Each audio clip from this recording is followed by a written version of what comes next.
Hello, my name is Lacey. I am the Chief Teaching Unicorn at Rebel Unicorn Crafts. I teach classes locally in Northern Colorado, and then I provide some resources online for my students as well as others who are deep diving into their creative journey. This week I'm kind of sick, so in lieu of a video intro, you get to watch me prepare for this week's video. I've been buying a lot of new supplies lately, and new paints for fluid painting classes. And I've had some people try other types of paint that didn't work out very well, like using tempera paint instead of acrylic paint, and I'm wondering why those don't work as well. And then I thought, I wonder if you could use house paint. So I happen to have a whole bunch of leftover samples that are pretty old, but are from different various projects we did around our house, and I thought, you know what, I'm gonna give it a try. So let's get started. Here are my questions with using house paint. Is it going to be thin enough on its own to use? Will the colors mix? And will any cells be created? Also, how is it going to dry?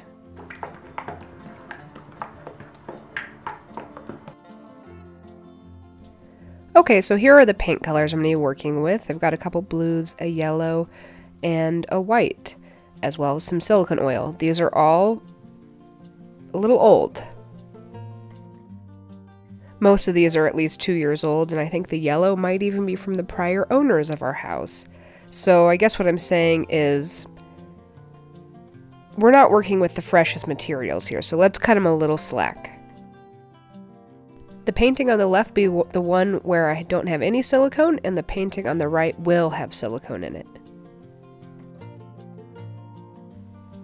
We're going to be doing a dirty cup for each of these paintings. To the right, you'll see that I'm going to add a little bit of teal to a cup and white to a cup, and those are the ones that I'm adding the silicone into to create the painting on the right. And then we're going to fill each dirty cup respectively with the paint. You might notice that there is definitely a differing consistency between each of these paints, and I think that is probably primarily attributed to the fact that they're different ages. This would probably turn out better had I used some paint thinner to get them all to the same thinness, but I wasn't sure how that would affect the mixing of colors, and I also didn't have any, so we're gonna go ahead and flip.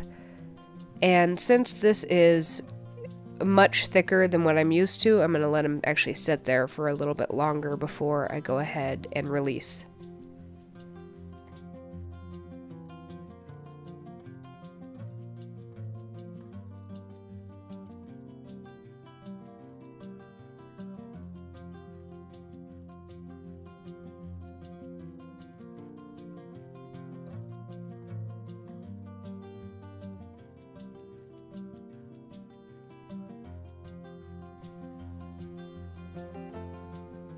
My initial impressions on the release is I'm really initially surprised at how much the gray and the yellow came through, because I didn't feel like I used that much of it.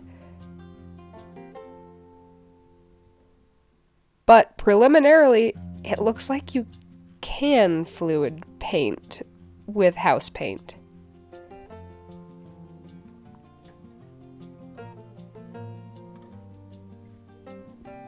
This isn't necessarily my favorite painting I've ever done, but that also might have something to do with the limited color range I had. I only had a certain number of colors on hand. If I'd gone out and bought paint for this specifically, it probably would have been less old and worked a little better, as well as I could have chosen what I wanted to use. I'll go ahead and finish moving these around and let you know what I think.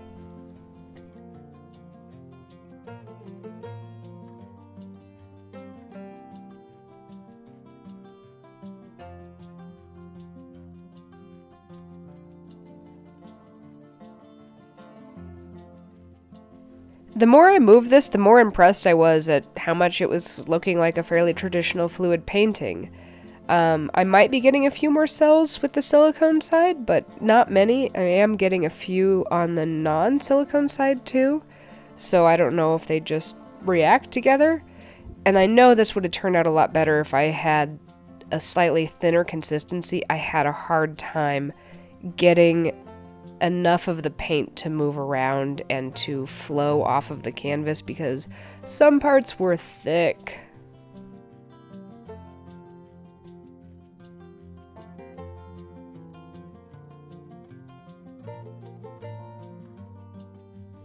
Here's where I left them. I really like them. I think the colors maybe ran together just a little bit, and there aren't a ton of cells, but I'm also not going to push this by hitting it with flame because I'm not sure how flammable latex paint is. And here's a close-up of them wet. You'll see there's a little breaking on the corners, but the wet part looks nice and smooth right now, and glossy. A few of the cells, I think those might be from the silicone. I did put it in the white. And that blue there, and there's a few dots there.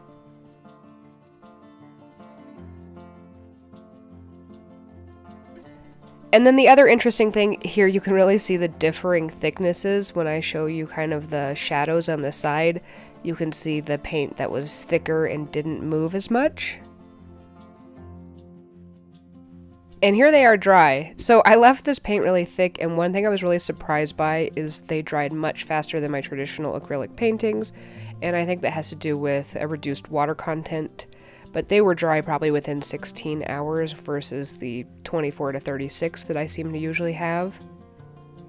There was some cracking, and that mainly happened on those really thick layers, so I think some paint thinner would have helped, but overall, looks pretty cool.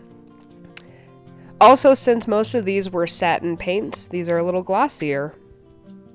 If that's something you're looking for, you might want to try using house paint.